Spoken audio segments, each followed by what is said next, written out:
Good morning. Good afternoon. Good evening. Welcome to being here. I'm Ariel. Yeah, I'm Shya.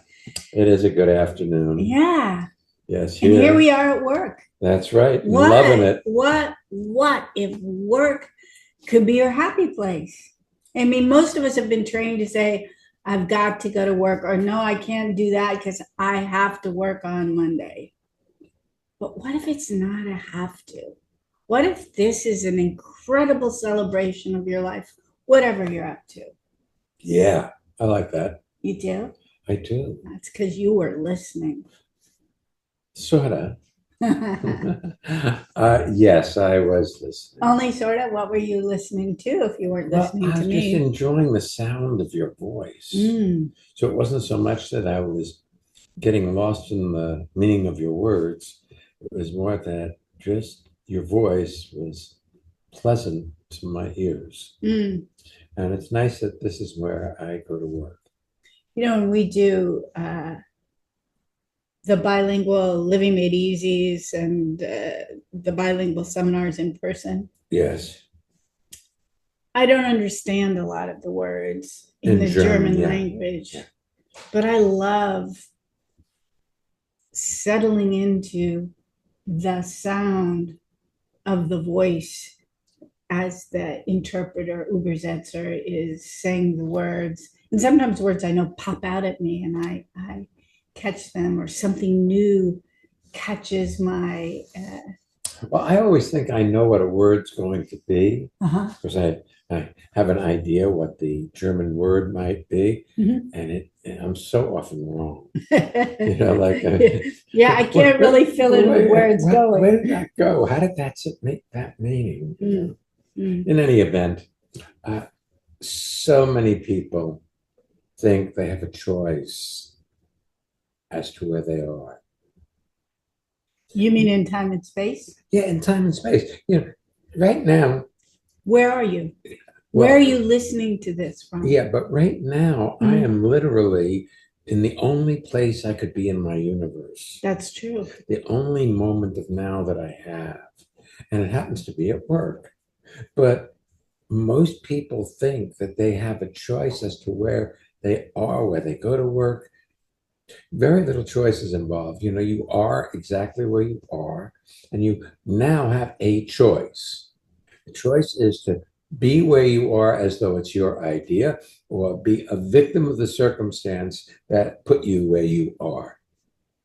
You know, when you say that, I realize that whenever we travel, uh, often you see people who are in line at the airport on their way to vacation, like if we're heading down to the Bahamas, and you can tell they're on vacation, but they're complaining as if they should be someplace else. And I can't imagine that when they get there, it's Well, going to be any better. what I find interesting Mhm. is when we go places like the Bahamas and people are coming back from vacation Yes. and they are in, well, I don't know, worse shape. I can't say that, but they are complaining about where they are, you know, and they've just had a vacation and they're complaining they have to go back to their life. You know, I sense a theme that complaints eat your ability to be happy. When I'm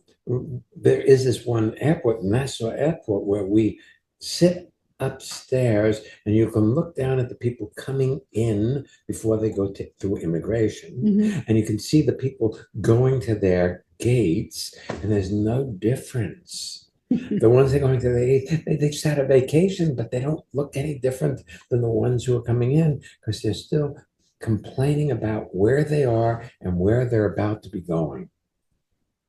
Today, let's see if we can notice if we're complaining, and if so, just suspend it.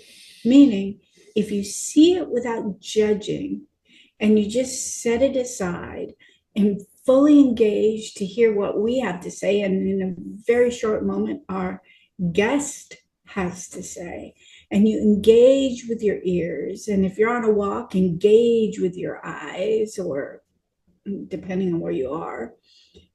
If you really bring yourself here, let's see what happens. This is all about being here. Let's take our first guest. Yes, please. All right, Madhu, welcome to being here. Tell people where you're zooming in from. Yes, hi. I'm calling in from Queens, New York. Well, Happy to well, be here.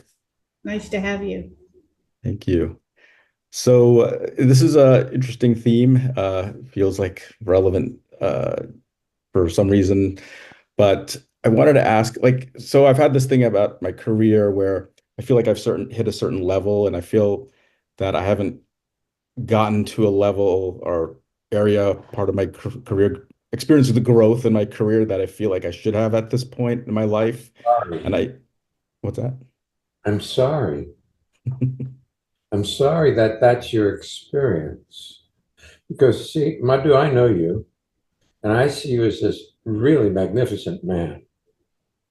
And you see you as not having reached a place, which is very arbitrary, by the way, in your career that would make you acceptable to you. You get what I'm saying? I find you completely and totally acceptable to me. You don't have to change a hair on your head. But to you, there's this idea that you have not achieved enough or gotten enough recognition for what you've achieved.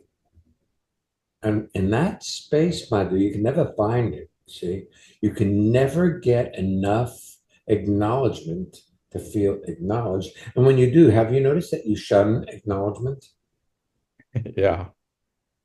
So if somebody acknowledges you, somehow you don't want to hear that. So when I Right. say magnificent man, you went, oh, well, you don't really know. You don't know about my proclivity to. Now, Yeah. yeah, good.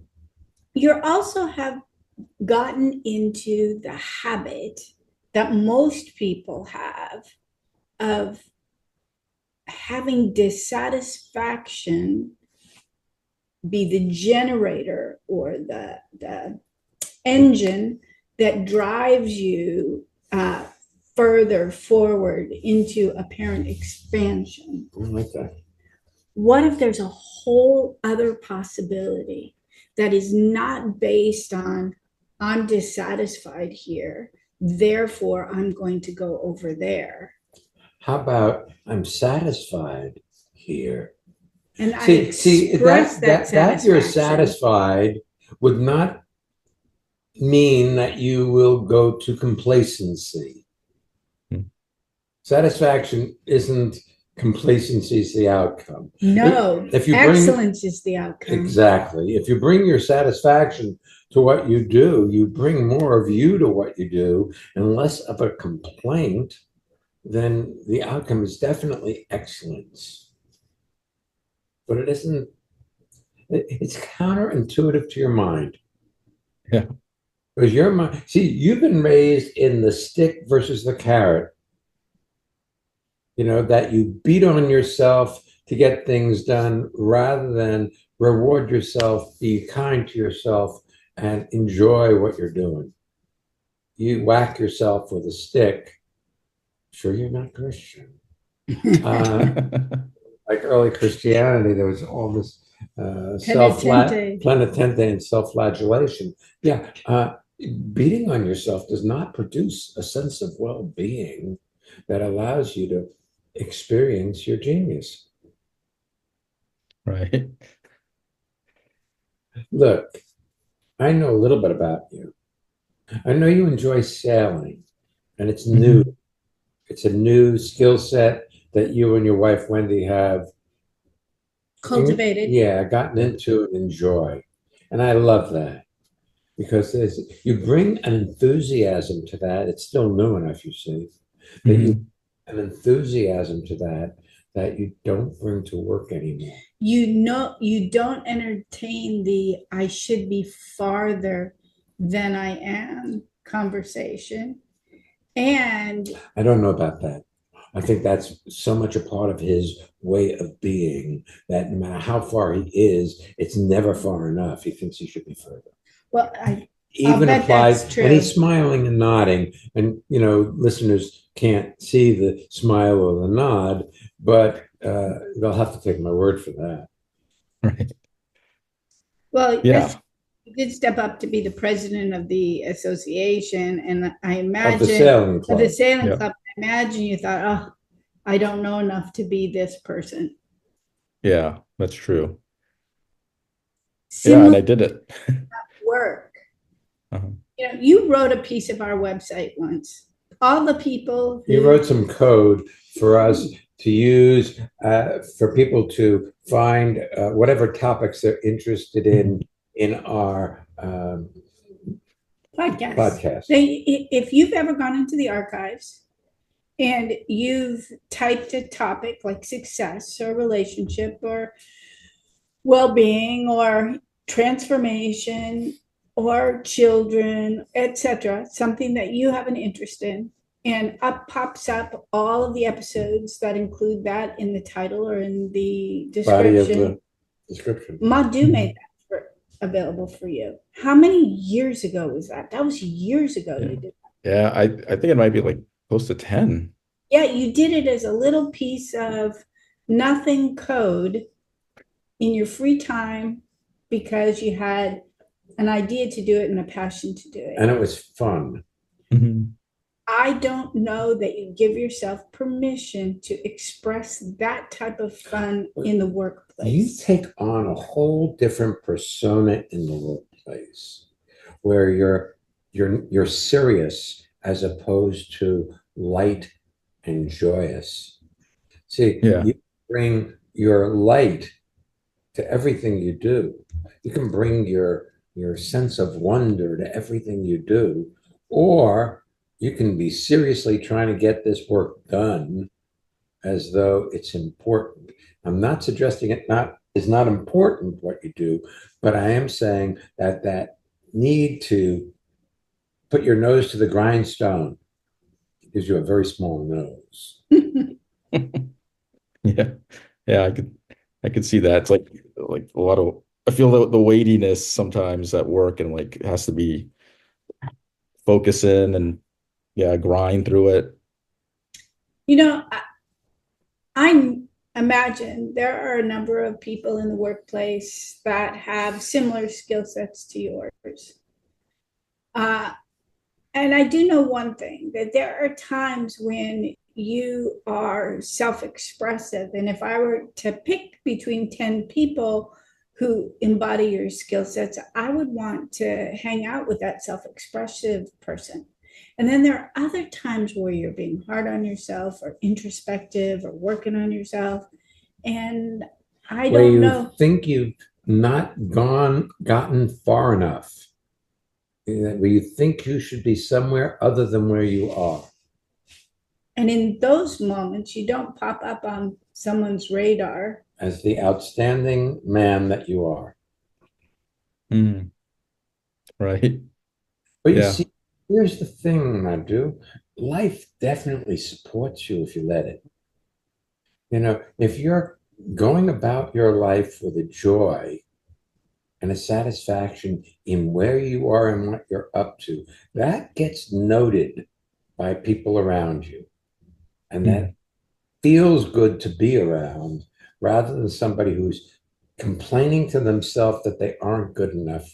And you never will be good enough for your mind, for your thought process, because that's a machine.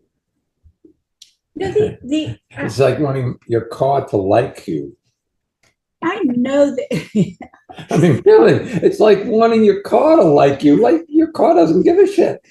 It doesn't like or dislike. It doesn't have a capacity. Your mind does not have a capacity to appreciate your magnificence. Now, your being is another possibility. That which makes you human. mm. Yeah, that's cool. Thank You you. know, another thing for you, Madhu. I know you have a lot of outside passions. Some of them are politically oriented. Sometimes some of it's like the sailing. You live in a family home. Your parents are there. You have a lot of passion for supporting, taking care of your family, etc. But there are times when your mental hard drive get consumed with some of those outside passions, and it turns into a fight, like your political action groups, which are so important to you. Sometimes your mental hard drive, 80%, 90% of your life energy gets eaten up in disagreeing with what is. That's a very important statement, in disagreeing with what is. Not in planning actions of possibility, but in the disagreement. What you resist persists, grows stronger, dominates your career path. If you're not fully invested whilst at work, having that other passion not exist in that moment, letting it rest so that it can. But you haven't been able to do that, you see. You haven't been able to be at work and not be against something that you find abhorrent or immoral or distasteful. So you bring that to your workplace with you, as though that your universe should be different than it is. And then there's only half of Madhu or a third of a Madhu or 20 Madhu, 20%. And your 20% may be sufficient, as much as what other people are doing at 100%, but you won't have satisfaction and you won't be tapped for the advancement that you think will produce your satisfaction. See, that's the problem. You think if you advance in your career, you'll be more satisfied than you currently are. And I say no. It's the other way around. I say you will be exactly where you currently are.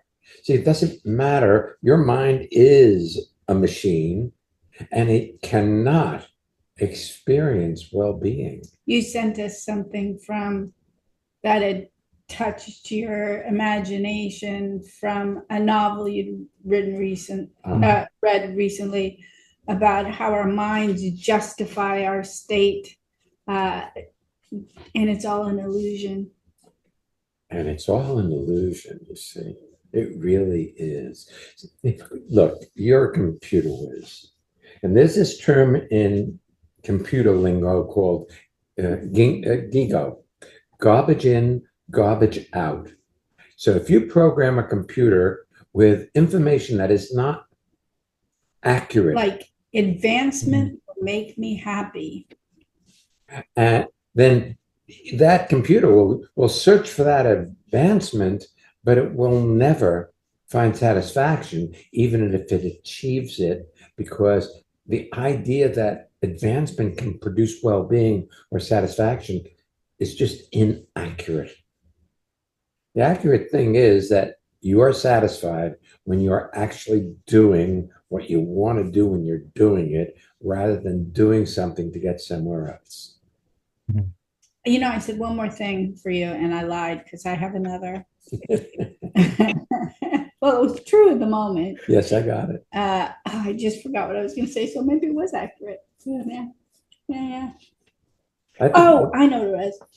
When you're at work and you're disgruntled in yourself about lack of advancement, I would look around and see what projects you're not attending to. That may not be even work related.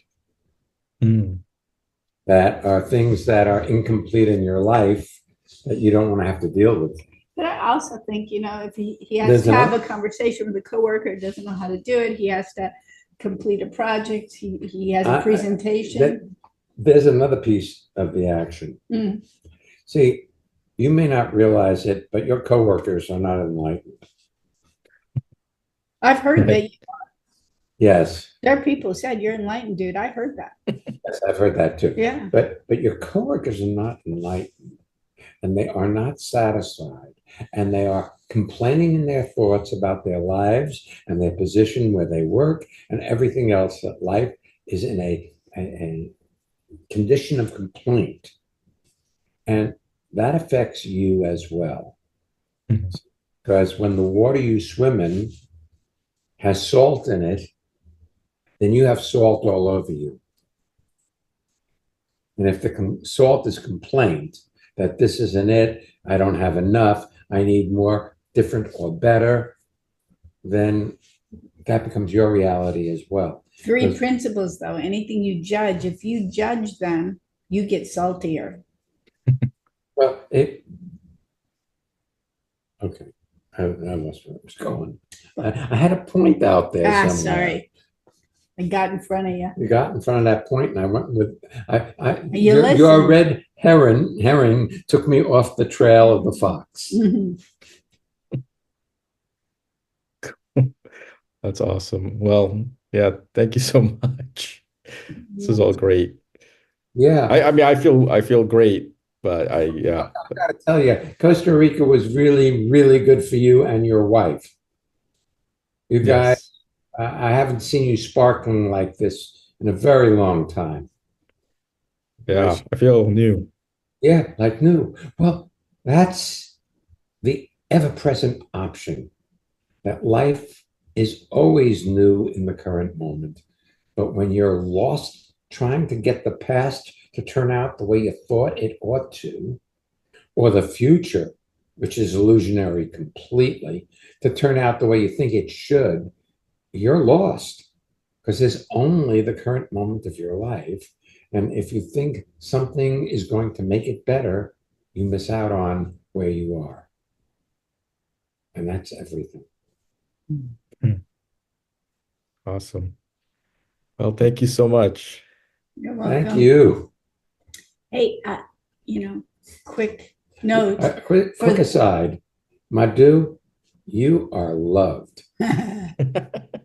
If any of you want to see what Madhu looks like, you can actually go to our YouTube channel, Transformation Made Easy, and find the video "You Are Loved," in which Madhu is the star.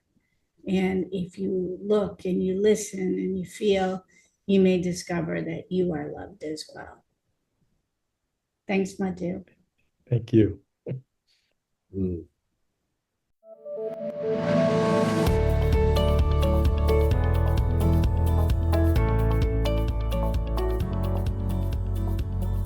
It's that time.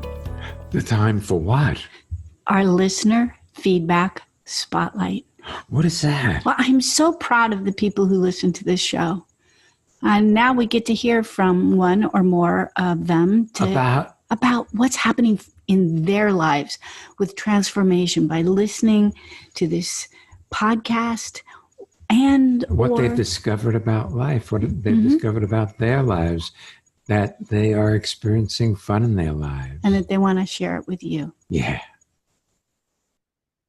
Hi, this is Maiken from Hamburg, and I absolutely love to attend the seminars with you guys, and because it's like a fresh shower.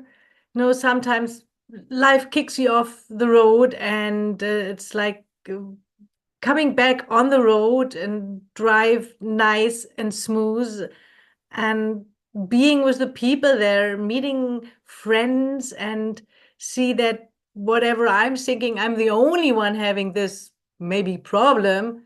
Others have the same topics, and it's not a problem at all. So I'm looking forward to the next seminar with you guys, because it's just gorgeous. Do you want to have well-being with consistency? Connect with people all over the world from the comfort of your own home at Ariel and Shya's lively interactive Living Made Easy virtual seminars. Join any of their 2-hour online events or take a deep dive into the magic of being you at a virtual weekend seminar. Come on, let's connect. Find out more and register at transformationmadeeasy.com.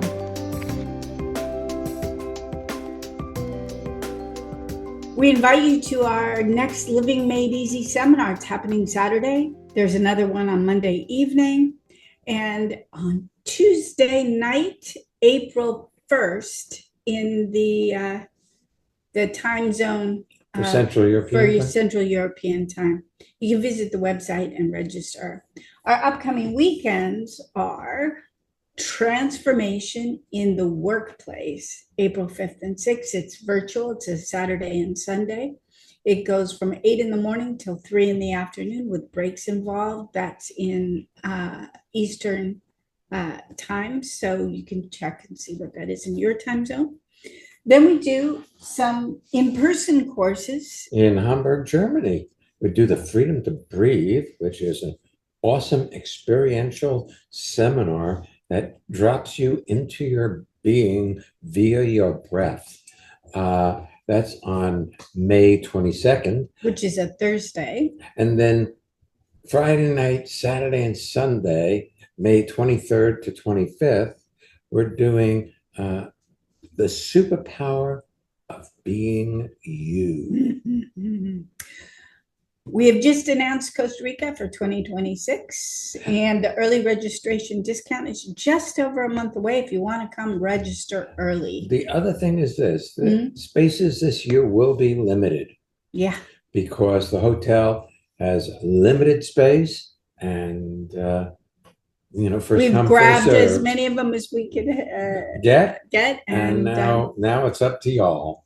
And every day there are registrations into the 2026 Costa Rican You're seminar. welcome to come for 1 week or for both weeks. It happens in January of next year. And the prerequisite is to attend a weekend seminar with us sometime in this calendar year. You can find out more about any and all of our seminars at transformationmadeeasy.com. Yes. And now we're having a conversation with Wendy. Welcome, Wendy. Where are you zooming in from? Hi, I'm zooming in from Queens, New York. The other end of the house from Madhu. Yes. Oh, so much fun having you both on here on the same day. Yeah, well, we both love this topic, so about work being your happy place.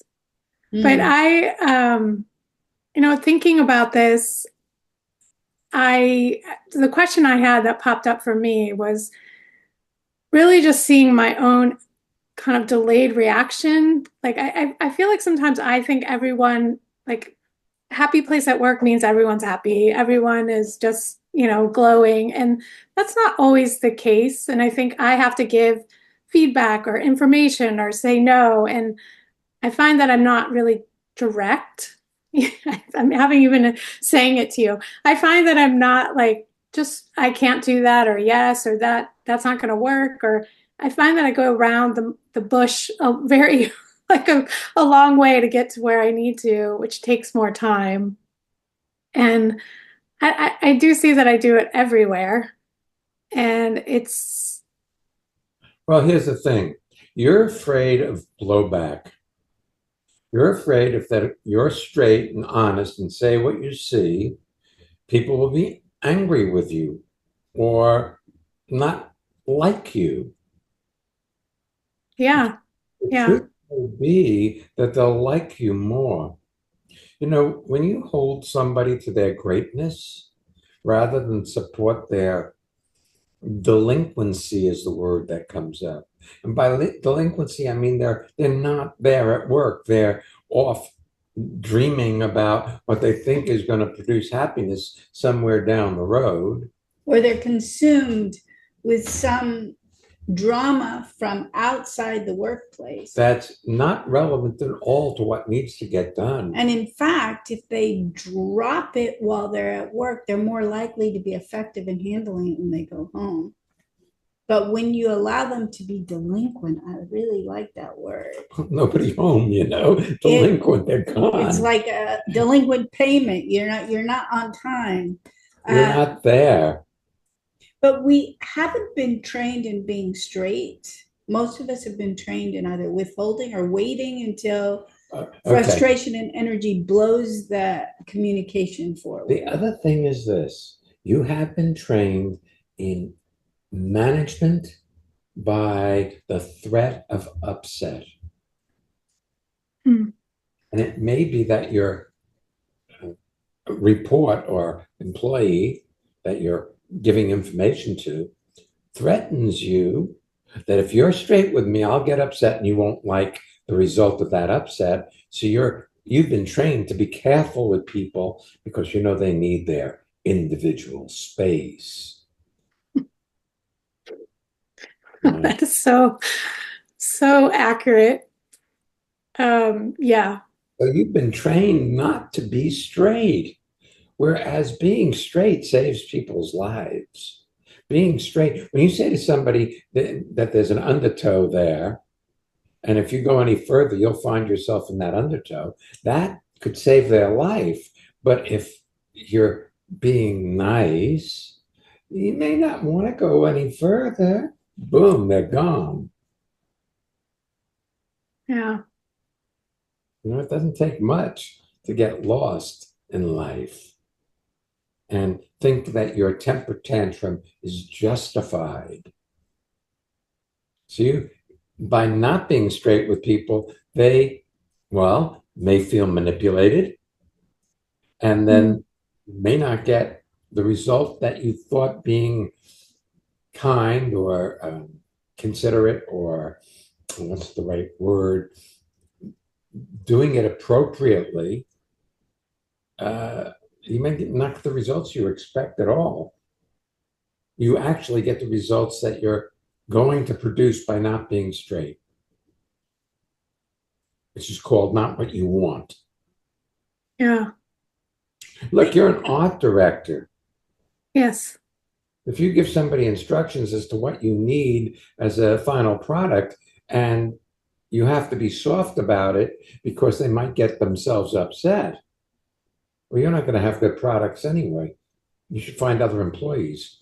I remember when we were doing our first book. You see, and you're smiling smiling. and nodding, but that doesn't translate in an audio. This is audio.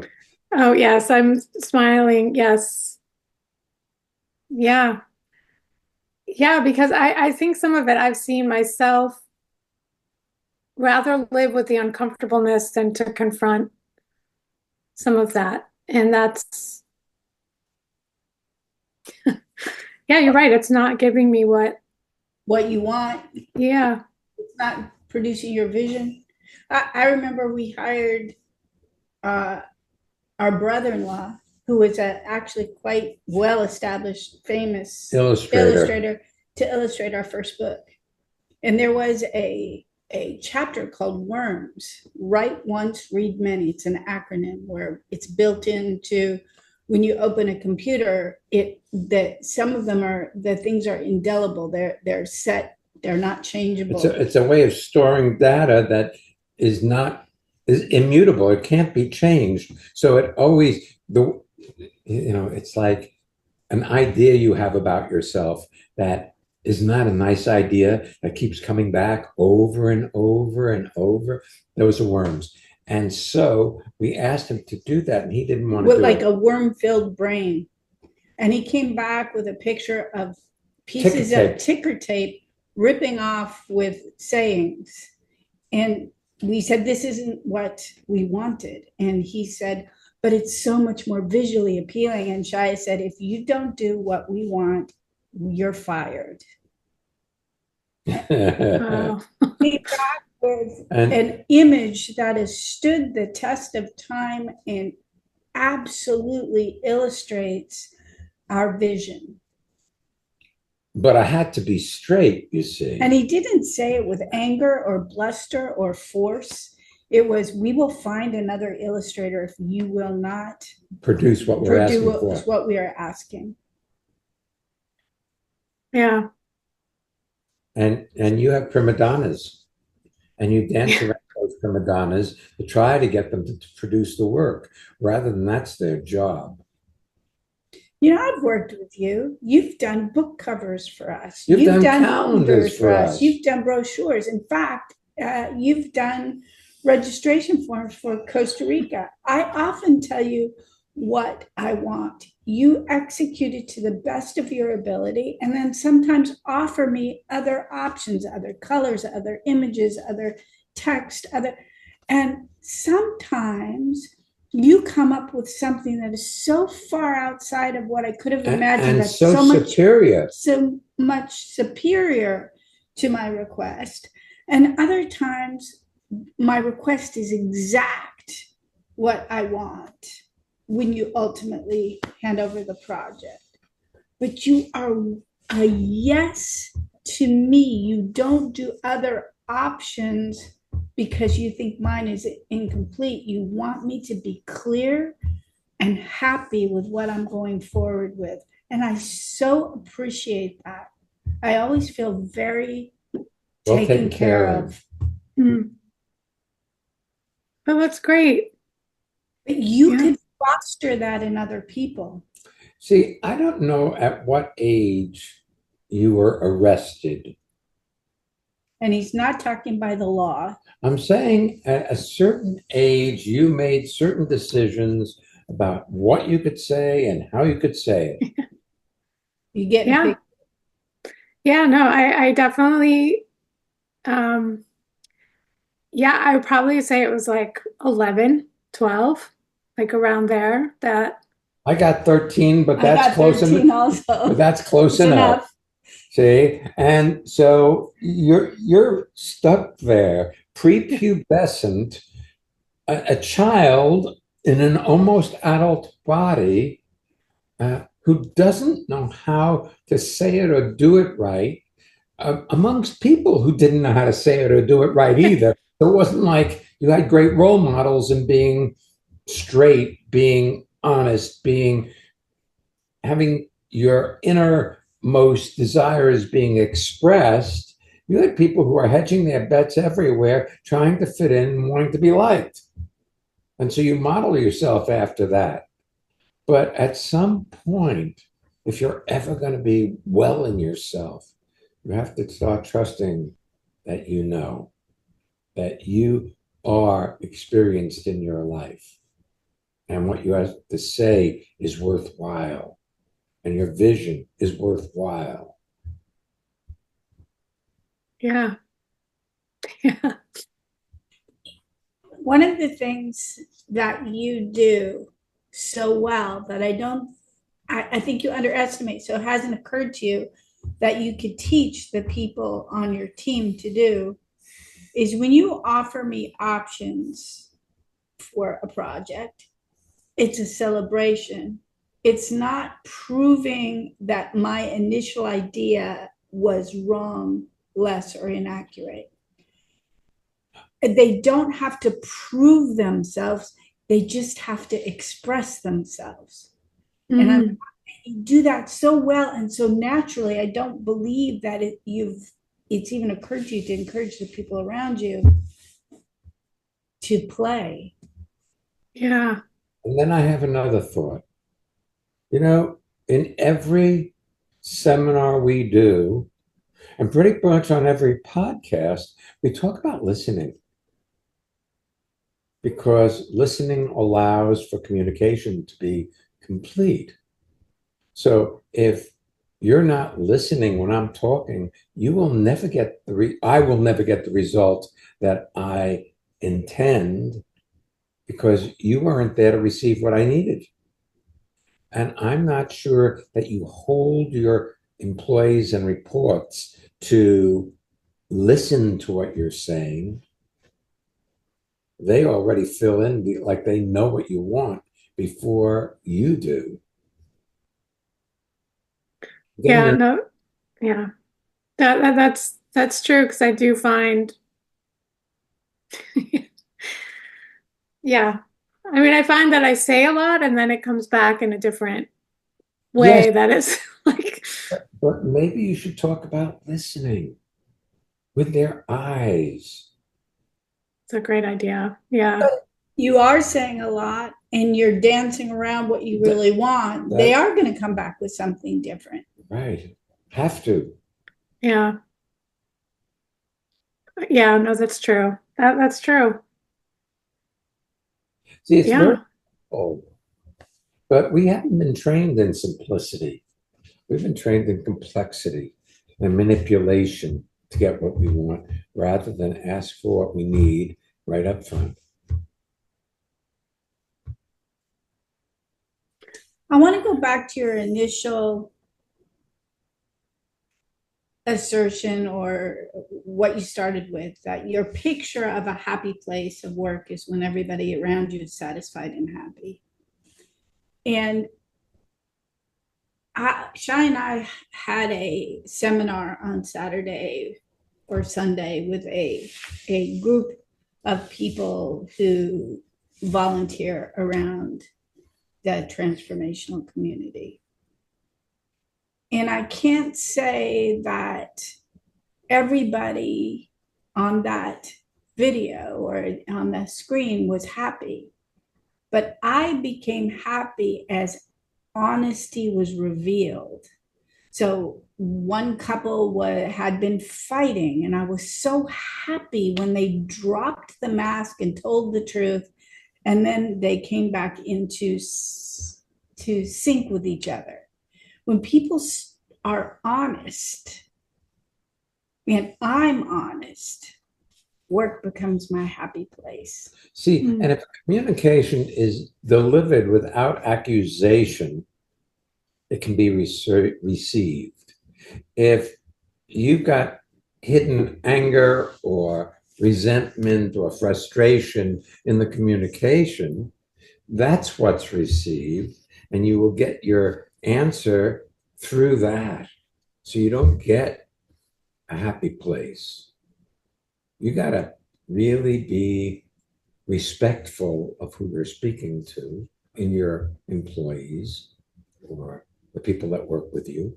Yeah. And be honest with them. I tell you, they'll either be great or leave. You know, in a way, I don't envy you. And part of why I don't envy you is you work with normal people, but more than that, you're here trying to figure out how to be in the future. And that's not a good idea. You know, when you go to the workplace or you're on a Zoom with somebody and you look and you see and you listen, you know. And there are people on our staff, there are times when I look at them and what they need is a boost of confidence. They need they need forgiveness for having made a mistake.